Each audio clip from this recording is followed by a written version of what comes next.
And something I didn't mention last week, it's one of those things you think of as soon as it's over, and I go, oh, I meant to say that. I told you she asked the question last week, does God cause all the storms and earthquakes and famines and plagues? Do we think that today? And I gave my response to it on the fly. And I said there are two reasons why I don't think he does it, at least today. There's a third reason that I forgot to mention. The third, well, my first two. The first two is We don't have a covenant.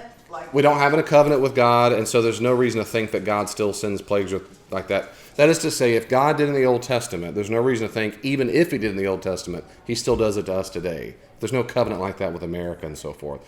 Two, because there's no biblical evidence that our sin or Adam and Eve's sin causes this, causes earthquakes, causes that. And the Old Testament, the Israelites' sin, they interpreted to be the cause of why God punished them. But today, if we generalize that and say all earthquakes or birth defects and storms are because of sin, we don't have biblical reason to think it's generalized.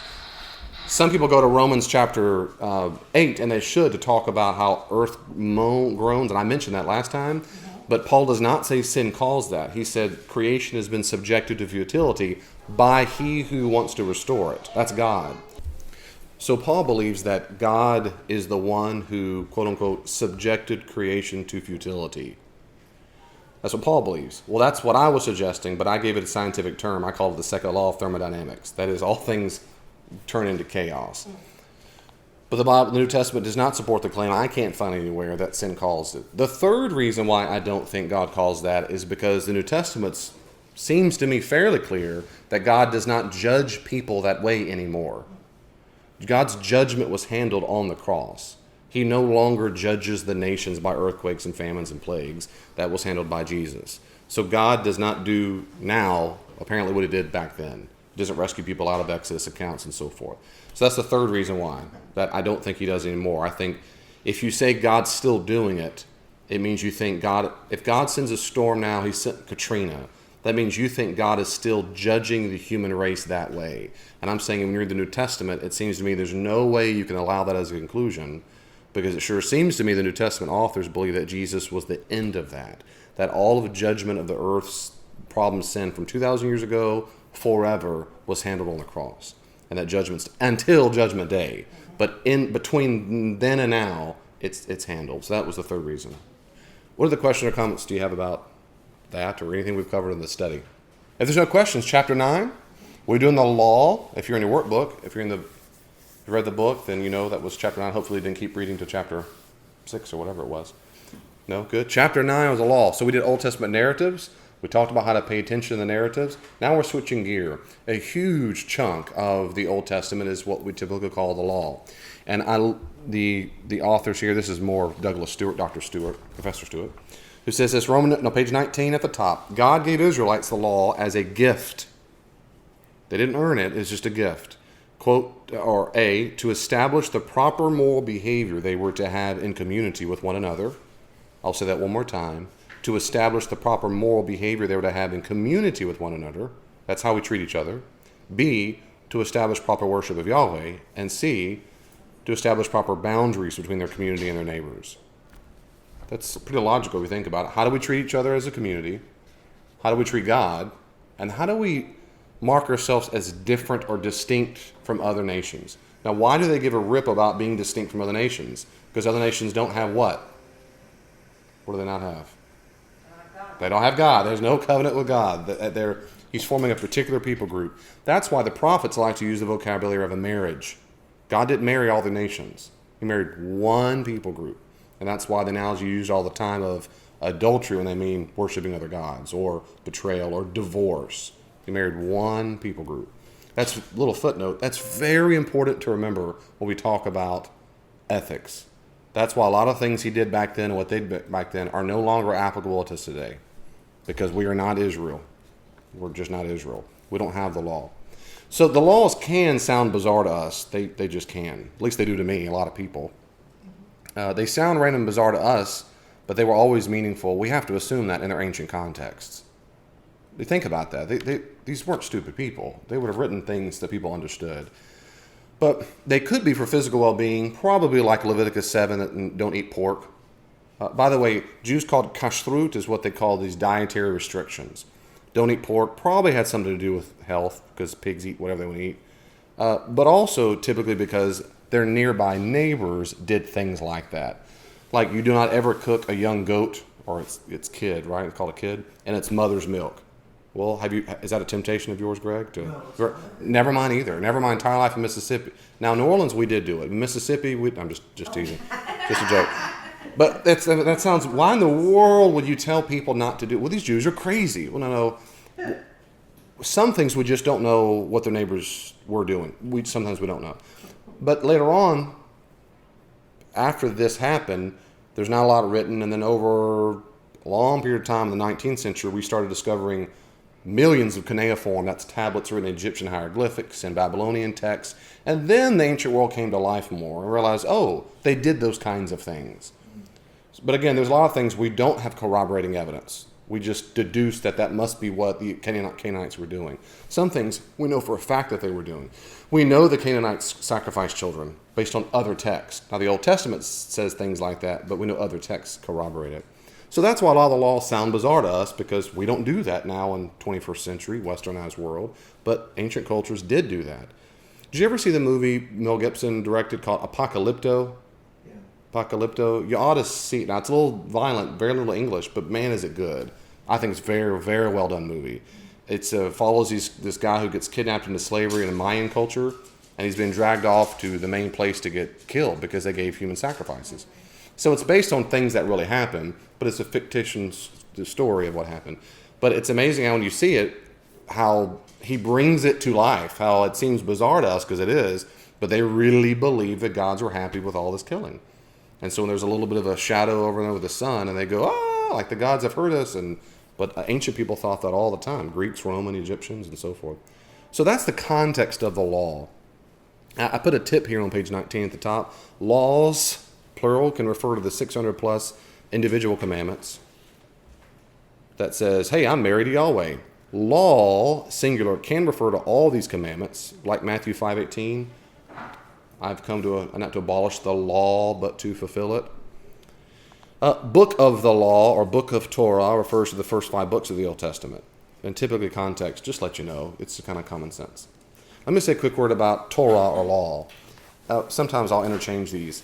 If you're a good old Jew, you don't say Old Testament. Remember, you say Tanakh. Remember that I showed you last week? Torah, Nevi'im, Ketuvim. Those are 3 divisions of the Old Testament. They say Tanakh. Well, you can say that. Torah, in my footnote here, is from the Hebrew word hara, which is the Hitfel form. That's a kind of form of yara. The root form of yara means to throw. So if I got this remote control here and I tossed it, someone said, how do I get to Topeka? And I said, and I get a pen and that way, to throw. I'm shown direction when I throw it. I'm not just trying to kill you. I'm trying to throw direction. That's what yara means. So Torah really is better translated direction or guide. But it's been translated as law for so stinking law, it's not going to change. Torah you're going to hear it for the rest of your life, every preacher and teacher. Torah means law. Well, technically, no, it does not. It does not. They have other words. In fact, in the Hebrew, they have words like stipulation, regulation, those kinds of words to talk about the particular law. But Torah is broader in the sense of something you throw to show direction. Now, does that mean you can't say the word law or you go to hell? No. I'm just telling you, technically. The reason why that kind of matters, one, is because it's true, but 2 is because the Old Testament is not just a big fat rule book. It's not. It's not just a big fat rule book. It's just not. It's not. But, so that's when we say Torah, we mean basically the first 5 books. If you use your Latin and Greek back influence, you say the word, sometimes you hear this word, Pentateuch. Pentateuch. Have you heard that word before? That's the first 5 books. The Genesis, it's okay if it's new. Remember the 5? Genesis, Exodus, Leviticus, Numbers, and Deuteronomy. Genesis, Exodus, Leviticus, Numbers, Deuteronomy. Those first 5, that's the 5 pillars of Jewish scripture. Those first 5 books. So when we say the first 5 books, we can call that Torah, we can call it Pentateuch, or you can call it the first 5 books. Yeah. But typically we say Torah for short. Okay? That make sense? I'm just telling you some background. Tanakh is the whole Old Testament. That's the prophets and the writings, the Psalms, everybody. But the first 5 are Torah. Does that make sense? So inside of the Torah, the first 5 books, is a huge collection of sayings called what we call laws material. And we'll look at some of these laws a little bit later on. Roman number 2. Christians are not expected to express their loyalty to God by keeping the Old Testament law, since Christians are under the authority of a different covenant. Seventh-day Adventists don't think that. They think that you're supposed to keep following most of the Old Testament covenant. And I find that very unconvincing. Secondly, they themselves don't follow all of them because they don't go to a temple and sacrifice animals. So they pick and choose which ones to say and say, we're really followers of God. But then my question is, why pick and choose those? If you're going to follow it, you need to build a temple, you need to go all in. But that's my view, and you can have your own view. But another thing is, I don't know if I say this, when we say the word covenant, the Latin word for covenant is testamentum. That's why we say the word Old Testament or New Testament. It just means covenant. And covenant just means, I'll say this when we go to the prophets, which is next week, I think, or no, 2 weeks from now. Covenant just means a really binding contract you have with some person. Elaine and I made a covenant when we got married. We made vows, that's all. In fact, in our bedroom is a frame of the vows we made, which if I go back, I'd make them even better. But those were our vows at the time when you're 21 years old. But there's a covenant we made with each other to be faithful, to have and to hold, rich and poor. We made a covenant with each other. I have things to do, she has things to do. In the Old Testament, this kind of covenant is called a suzerainty covenant, where a suzerain, someone who's much better, it's kind of good like marriage, like Elaine's much better than I am. But I really know a suzerain would be like the Lord or a very wealthy person coming in and making a covenant with me, little old me. Something like that. There's a clear, higher, more important VIP with a lower not a VIP. And that's what we have in the Old Testament. Very common in the ancient world. And the Jews thought they had that kind of covenant with God himself. Or to use the Latin word, a testament.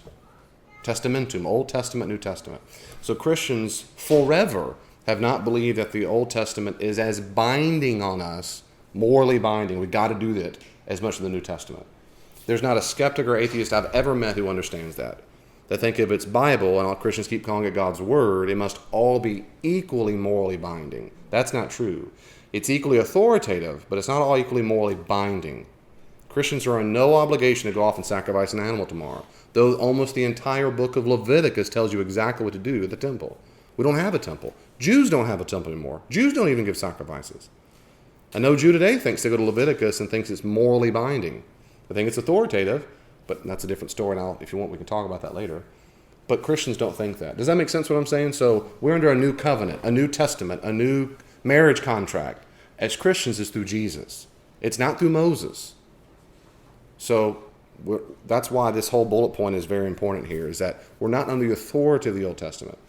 I don't find, again, that Seventh-day Adventist impulse to follow all the Old Testament commandments, I don't find that compelling. And basically, for a long time ago, the church decided these kinds of things. Number one, the Old Testament law is a covenant with Israel, not Christians or America. However offensive that sounds, this is just truth. It's just the way it is. Abraham Lincoln never met, as far as I know, there's no burning bush to him or George Washington. It just didn't happen, as far as I know. Tell me if you know. I've never heard that before. And that's why I've said here in this thing, covenant's like a marriage contract. And our people group, the original founders, did not make a covenant with God like Abraham did, like Moses did, like King David did. They didn't do it. And I'm going to say this one more time because in the podcast, I try my best to nuance it without dying 1,000 nuances, because I do get questions often about, what did you mean by so-and-so?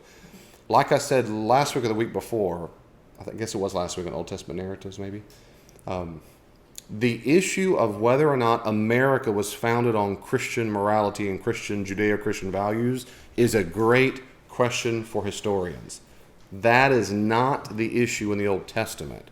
What I mean is those get blended so quickly and people get fired up and emotionally worked up about whether or not America is a Christian nation. Well, you can have the discussion all day long. But it's unfortunate when that discussion bleeds over to the Old Testament or the Bible and says, see, look at here. He says, you'll be with my people, they'll humble themselves, I will heal their land. And that's where we get a lot of confusion. And I said that last week. Remember that? We talked about that? So whether or not America was founded on something is not at all. It has nothing to do with Hebrew exegesis or understanding historical context. So that's all I'm doing right now that's all I'm saying. So I love America, and I love God, and I love reading the Bible well. So let's don't read into the text what's not there. America didn't exist, and so forth. So that's the first thing to understand when it comes to laws. Those laws are not written to us. There's other better questions to ask than, do I have to go sacrifice a goat? There's better questions to ask, and we're going to talk about that. That's how we read the genre, okay? 2, Christians have historically, from the very beginning, Dennis, I mean way back when, Christians said, why, then what do we do with the Old Testament? If Jesus has come, and he has come, he's died for our sins and raised from the dead, what do we do with the Old Testament that talks so much about circumcision and dietary restrictions and obeying the Sabbath, Shabbat? What do we do with that? And from the first century, we're talking about within few decades from Jesus' death, the Christians are struggling with that. And they wrote documents like the letter of Barnabas, which is right around the year 100. And early on, they started reading the Old Testament texts allegorically. They didn't want to throw the baby out the bathwater, but they thought, it's no longer binding like it was before for Jesus. Now what do we do with it? Well, it's our Bible. We grew up in quote-unquote Sunday school reading this stuff. We got to keep it. We just have to radically reinterpret what to do with it. So things like Song of Solomon now takes on Jesus and his church versus Jewish erotica. Things that we talked about last time, or the law and how do you do sacrifice. Well, Jesus sacrificed. Well, these must be foretaste or prefigurations of Jesus, things like that. They had to figure out how to interpret the Old Testament. So what they did was, from then all the way to today, Roxanne, is the church in general has done these, broken up all the laws in 3 major categories. I'm being as specific as I can here. The Old Testament doesn't do this. The Torah, the first 5 books, they don't do this. Jews to this day typically don't do this. Christians have done this to the Old Testament. That's very important, because I'm saying, if you meet a good Jew who's religious and you say, right, because you understand your own laws, these 3 divisions, they're going to look at you crazy. Because to them, Jesus is not the Messiah. There's no reason to do this to the Old Testament.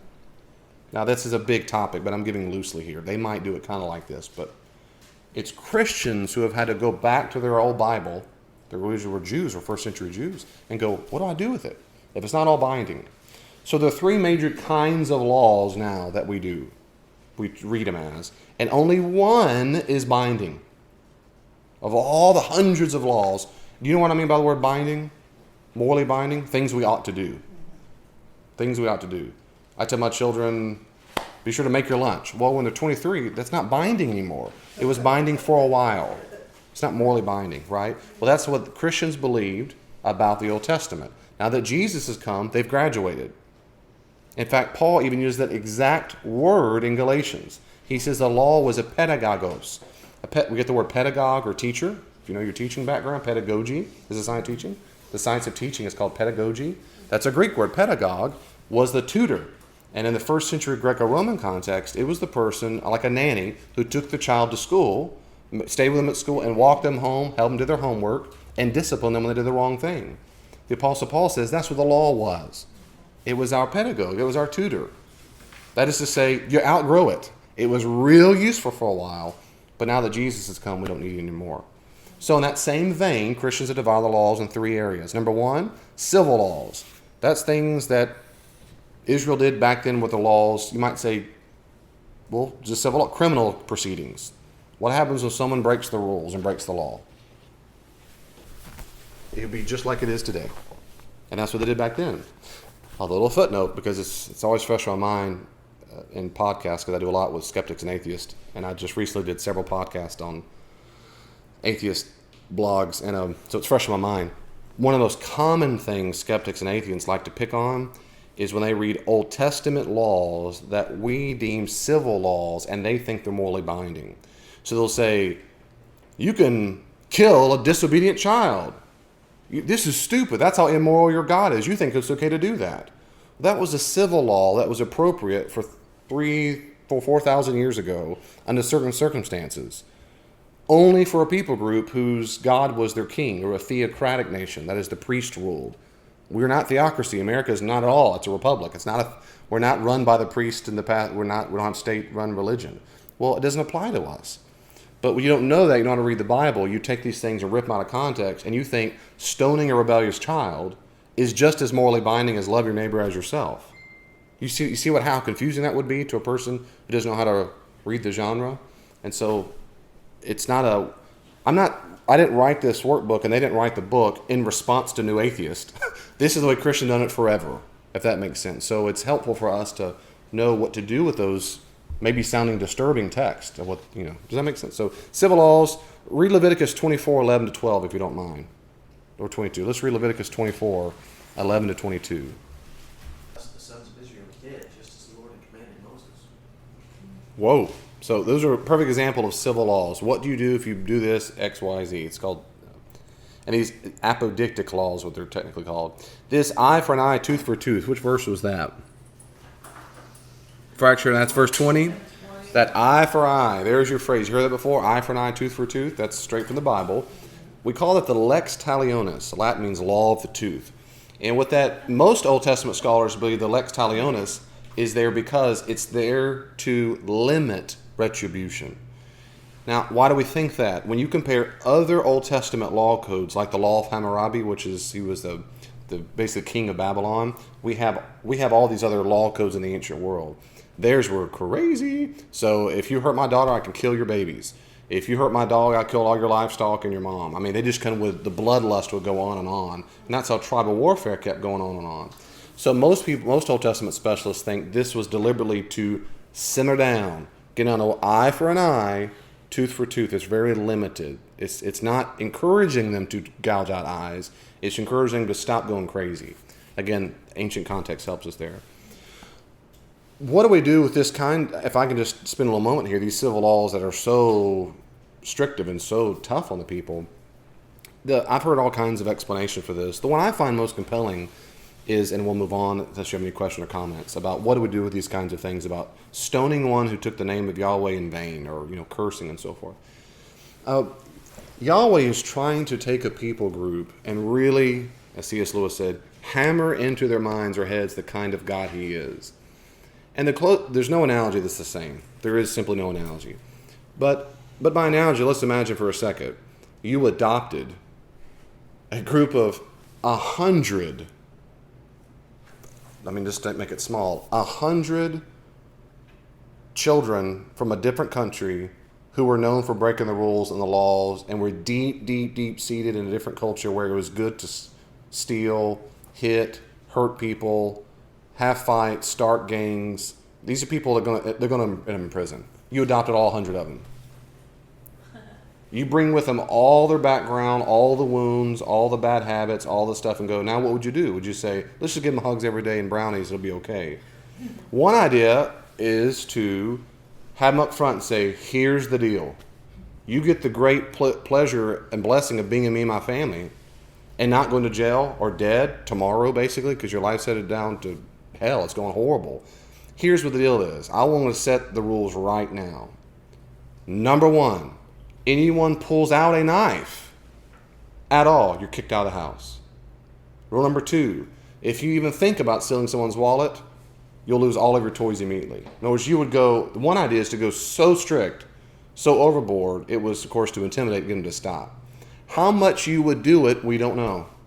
The Old Testament is full of laws for which there are no example if they ever actually did it. Like stoning the gays. We have no examples they ever did that. Stone the rebellious child. There's no examples that I know of. So here's one example, one of the few examples in the entire Old Testament, what actually gives an example of someone who goes off and says, which you read in verse 23, they actually went out there and stoned him. There are very few examples in the whole Old Testament. So scholars actually are very undecided about how much they actually did this stuff, or was this almost hyperbole to prove the point? And he's trying so hard to clean up their act that he goes all in extreme with a small group of people. You have to remember, number two, second thing I'd say is, they considered sin to be something like a horrible, terrible disease. And when you come in contact with anybody else outside of their tribe and clan, you're going to get infected. It's going to kill you. And you're going to bring it back home. You're going to kill all your family, your tribe too. That's what they thought sin was like. Because God was so holy and trying to make you a priest of holy, a nation of priests, that you cannot be like the other people groups. And that's why most scholars, Old Testament specialists, think that these so-called bizarre things like Don't plant two different crops beside each other. Don't mess with leather. Don't cook the goat's milk kid. All these things that they're blended. Don't eat this food, but do eat this food. Don't mess with these animals When you take up all the animals and diet and food and all this together, you have, when you look backward, step out 10,000 feet, you realize these are ways to keep them clear on either or. Either or. Animals that share characteristics of the sea and the land, you don't eat them because they're blended. You don't blend fabrics together on the same clothing. Well, of course, they go, they're just so stupid. These are all metaphorical ways of saying you cannot be blended with the culture. And it's based on the assumption that sin is like a horrible, deadly, pernicious disease that spreads like wildfire. It's a plague. And they take it so seriously, they threaten to kill, and sometimes they do kill. And these civil laws make us see how extreme they were, how serious God took that sin. Does that mean they're binding today? Not at all. Even Jews don't think that. Jews don't think this is binding today. They'd say, no, that was with our ancestors. That was for a particular time and place. It's not that way anymore. So no one thinks that's binding at all. Let me pause there. Any questions or comments about that? Let me pause right there. Anything? Following what you're saying. Yeah? Yeah, and just to repeat, that there's a degree to which they're protecting the community and society by having people outside the cities, like those who have skin disease. And actually is a better translation. Leprosy is too specific. Even Hebrew and Greek, it means something of a disease of the skin, of which leprosy might be one of them. But yeah, that's right, out of society, because they believed also that those kinds of things made one ritually impure. And I think I say this later, maybe somewhere. I'm sorry, I forget now if I say it now. But they believe ritual impurity is different from moral impurity, though they're related. They're related. Ritual impurity and sin and impurity is, again, like it's like a residue. It's something you've collected on you. Going out there when there's a lot of pollen out in the air and you come back in, you go, look, there's pollen all over you. Got yellow all over your shirt. You collect it. Well, you collect that. Once you collect it, you cannot be in the presence of God. To be in the presence of God, to be in the presence of God, I think as one scholar said it, it's like being in front of something radioactive. It's not bad inherently. It's when you get near it. Your skin doesn't jive well with it. Your proteins, they get killed, right? So that's what chemotherapy kills the cells. Well, radioactivity does the same thing. Well, God's holiness is like that. So when we get close to Him, the closer we are, if there's any pollen on us, it kills us right away. We're impure. Well, ritual impurity gathers on you pollen, gathers on you all kinds of things. You can be getting near a corpse. You can deal with leather. Women can menstruate. You can have babies. You can have a skin disease, any kind of infirmity. These things make you ritually impure, which means you can't go to the temple and offer sacrifices. What do? You do what the Levites or priests would tell you. In the Old Testament, there are several things. You get baptized. You're on timeout for 7 days. If you have a boy, you're in timeout for less than a girl. If you have a girl, I think it's 7 days impurity. A boy, it's 3 days impurity. Yeah, so I didn't make the rules. So there's different ways of doing that. If you menstruate, if you have a baby, if you have a near a corpse, there are commandments on how long the pollen has to wash off, as it were, how many baptisms you have to do. And it protected the community because if you come in touch with me, it'll rub off on me. Well, I don't want that to happen. I want to go to the temple and offer my sacrifice. And so then the real goal of holiness, flash forward a couple thousand years, little footnote, the Pharisees thought the same kind of thing. So they wanted to live a lifestyle that they're always ready to go to the temple. If Greg said, let's go, they go. Because they live a lifestyle such they never come in contact with anything impure. Which is why you never, ever have a meal with a Gentile, because they're going to contaminate you. They're going to do it. That's one of the number one most contentious things of Jesus' ministry, is that He has food with sinners. And that's exactly what the prophets go. When this woman washes her hair with feet with hair, right, he's crying. He goes, if this guy were a prophet, he would know exactly what's going on. This guy's a dummy. He's rendered unclean now. That's the most controversial thing. One of the most controversial is he had food with people who rubbed off on him. Pollen got everywhere. And he goes, but see, and that's a long story later on. But anyway, that's one of the big deals. So Pharisees try to live that way all the time to, quote, protect the community. Of course, that means there are a lot of social outcasts. Poor people could be that way for various reasons, all kinds of reasons. So that's right. These civil laws both punish people for breaking the rules. They also protected the community from punishing more laws because it was, again, a deadly disease, you might think of that way, that influenced people. Not to mention other people groups when they went to war. If Chelsea and Wilman were of the tribe of Topeka and we beat you, William's got to go, and you might have to too, because if you come and marry guys in our tribe, you're going to bring your gods with you. Everybody did that way. They all brought the gods with them. And all through the Old Testament, there are examples of, think of one woman in particular who brought all her gods with her. Who? Old Jezebel. And others who brought their gods with them. And brought their gods with them. When that happened, again, it tempts the man. He starts worshiping other gods. And so oftentimes you'll say, no, don't marry or kill him too, or don't, because it contaminates the whole group. Let's move ahead. Ritual laws have to do with the different worship. In scholarship, often we call these cultic. I don't use that word much because in modern language you don't use that word much, and people think it means the occult, but it doesn't. Cult in Latin from cultus means having to do with worship. A cultic act, not occult with an O, O-C. Anyway, ritual, occultic, same thing. This is the largest part of the Old Testament laws. That's the largest part. In Exodus chapter 29, we have a massive block. Exodus and Leviticus are full of this stuff. So in Exodus 29:1, he says, now this is what you are to do for them to consecrate them. Consecrate means to make holy, to make them set aside. Exodus 29. This is what you do. Take a young bull and 2 rams without blemish. That is, they don't have broken limbs and they're not ugly and whatever. And bread made without yeast, and perforated cakes without yeast mixed with oil, and wafers without yeast spread with oil. You are to make them using fine wheat flour. You're to put them in one basket and present them in the basket along with the bull and the 2 rams. You're to present Aaron and his sons, that's the priest, at the entrance of the tent of meeting, that's an old tabernacle. You are to wash them with water, and take the garments, and clothe Aaron with the tunic, the robe of the ephod, and the breastpiece. By the way, we have no idea what that is. They never explain it. You are to fasten the ephod on him by using the skillfully woven waistband. You're to put the turban on his head and put the holy diadem or diadem on the turban. From Texas, you say diadem. You are to take the anointing oil and pour it on the head and anoint him. You are to present his sons and clothe them with tunics and wrap the sashes, blah, blah, blah, blah, blah. These are all cultic laws that have zero applicability for the Christian today.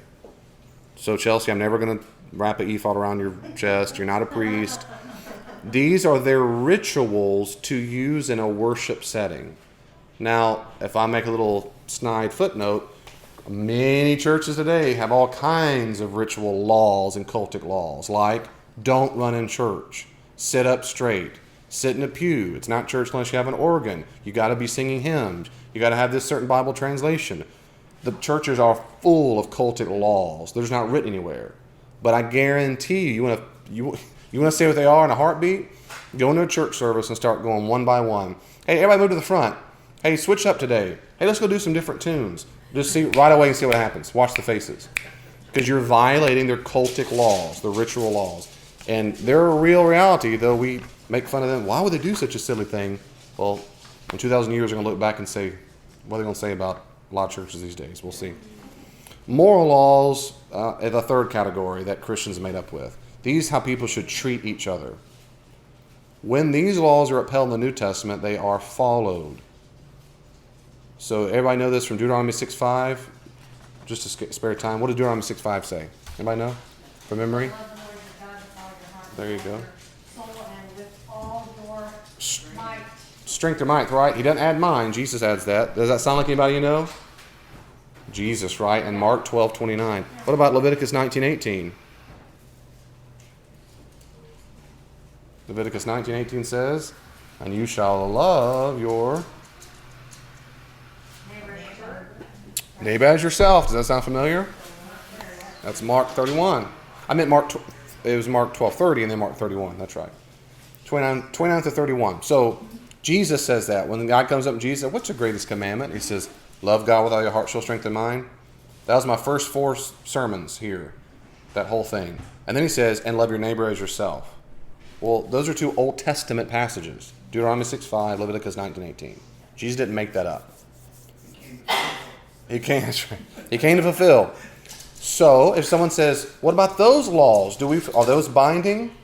The typical historical Christian response is, yes, they're binding. Why? Because Jesus restated them. He's the man. That's why we do it. He restated it. Okay, let me say it one more time. So if I ask the average religious Jew today, how do you understand your Torah, your first 5 books of the Bible? They won't say, well, there are 3 kinds of laws. There are civic laws and ritual laws and moral laws. And we today, most of them won't say that. They'll say they're laws. Secondly, they're going to say, okay, I hear you, Christian. But tell me the difference between some of these ritual laws and moral laws, because they sure bleed over to me. What about these civic? How do you know which one? And there's some truth to that. Sometimes it doesn't seem so clear-cut, black and white. But in general, what I'm telling you is Christians for history, 2,000 years, have said, no, this is how we should do it. Since Jesus has come, we're not in the Old Covenant anymore, Old Testament. And so what we do is we find verses that have been restated or reinforced in the New Testament. Let me keep making you angry. Everyone says, well, look at the 10 Commandments. Clearly. Must be morally binding after all my life. No, they're not. The 10 Commandments are not restated in the New Testament. 9 of them are, not the 10th one. The Sabbath. Keep the Shabbat and keep it holy is never restated in the New Testament. The 10 Commandments are not restated. 9 of them are. That's why Christians to this day do not celebrate Shabbat or Sabbath. I bet all of you move around and do cooking and all kinds of stuff and go to the fairgrounds or whatever on Saturday. It's always been Friday night to Saturday night. It still is. Jews still celebrate Shabbat or Sabbath, Friday night to Saturday night. Sunday is not the Christian Sabbath. We celebrate Sunday because that's the traditional day that Jesus was raised from the dead. So it's mini resurrection day. So Christians don't have Sabbath. David, does that mean we should never have a day of rest? No, we should rest. Doesn't matter what day it's on, but I think it's a good thing to do, and I can make that argument for other reasons. But not because the 10 Commandments said so. Told you to make you mad. Wait, let that simmer. I will never preach from keeping a Sabbath. I will talk at times about having rest. I think that the principle of that is important, but I can take the principle of keeping the Sabbath and I can show that in different biblical texts as a theme about not worshiping productivity, worshiping busyness, allowing time to reflect on what God has done, and I can do those kinds of things. So I think, loosely speaking, Sabbath rest, quote unquote, I'm giving air quotes to the podcast, Sabbath rest, I think I support, but I do not support it when preachers and teachers say, we have a Sabbath, and you should always have a Sabbath. You should do no work from Friday night to Saturday night or all day Sunday. My question is, why do you think that? What possible? Sabbath was assigned to the Jews, yes, ma'am. Well, so were the other 9 commandments, but we find that they're restated. There you go. In general, I practice Sabbath on Sunday, not because it's Sabbath, but Sabbath rest I do. I try my best on Sundays. I wanted to have this growth group on Sunday nights. I thought, no, Sundays working Sunday mornings like working 3 times your shift in one. It's just a demanding emotional, psychological, spiritual, mental thing. And after I eat lunch, I am just ready to collapse.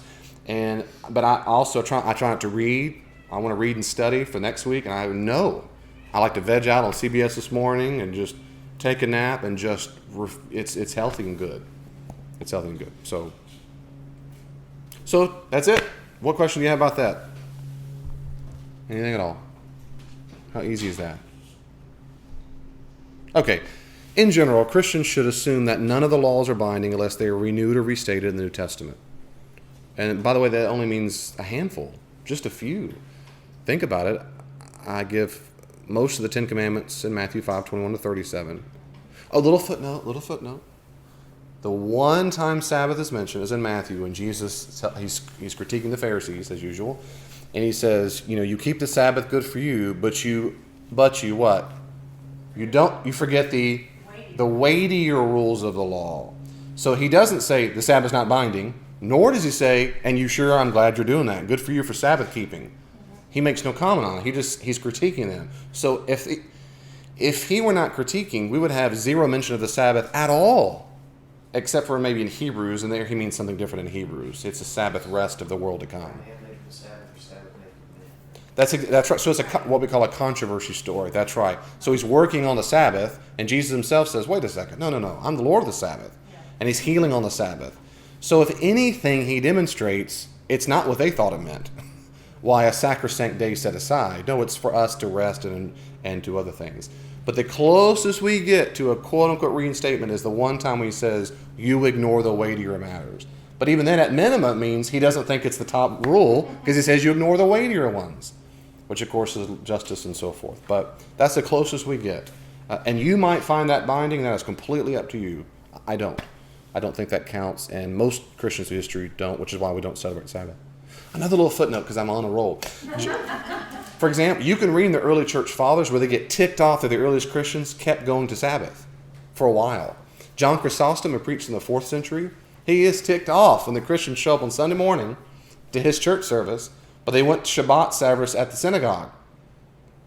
And he goes on, you can't do both. Well, he liked it because they had to have a party. They had big trumpet fanfare, they had all kinds of stuff. And he said, you got to choose. So some people still do it, it drove them crazy. But they'd bring out the rabbis to bless their fields. You get frustrated. Stop asking them to do that. They were like, well, hey, I'm hedging my bets. Maybe their prayers will work, maybe the priest will work. He's like, you got to choose. Yeah, he would get frustrated about that. You ever had a rabbi out to your cornfield? No? Okay. So there's a couple of commandments that are restated. That's it.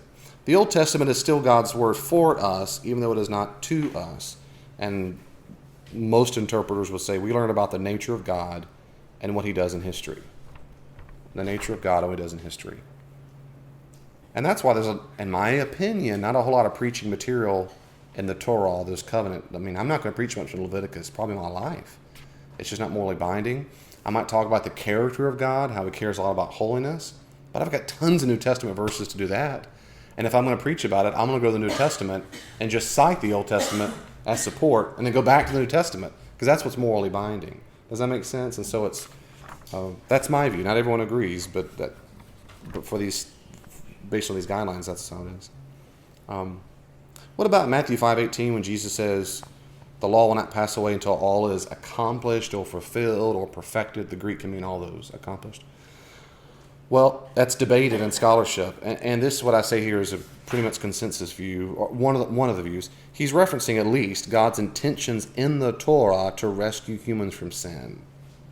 Jesus is not suggesting, he cannot have been suggesting that every individual commandment is still binding on his followers as the sole means of demonstrating loyalty to God. As the sole means of demonstrating loyalty to God. Jesus and the Jewish disciples certainly followed Jewish laws. However, Jesus believed that he was accomplishing or fulfilling the law by his ministry, death, and resurrection. Not that to sink in, whatever he means, he can't mean go do everything in the Old Testament. Because he constantly said, I mean, he's healing on the Sabbath. He's doing stuff on the Sabbath. Why don't your disciples wash their hands? I mean, there's a whole host of things. That's maybe not so good example. There's things they don't do anymore. They don't offer sacrifice as far as we can tell. They believe Jesus was the final sacrifice. But there's other things they apparently did do at the temple, even right after he died. But all that say that can't be the case.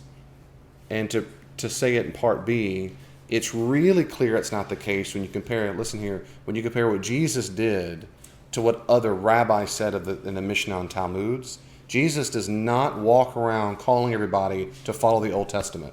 June, how's that Old Testament coming?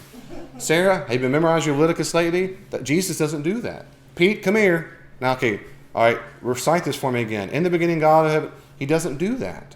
He does not. That's what rabbis did. Rabbis called people back to greater stipulations of the law. Holiness, go back to Leviticus. Get ready for the temple. Jesus did not do that. He called people to himself. So what he cannot mean is just redo the Old Testament. That's what the average rabbi did. But that's not what Jesus didn't get killed for that. Do you see does that make sense what I'm saying? So at least it can't mean that. But you're going to hear this often. People say, Seventh-day Adventist or a skeptic, atheist. Even Jesus said, I've come to fulfill it. To which my response is what I just said. At least I know for minimum, he cannot mean what you're thinking he's meaning.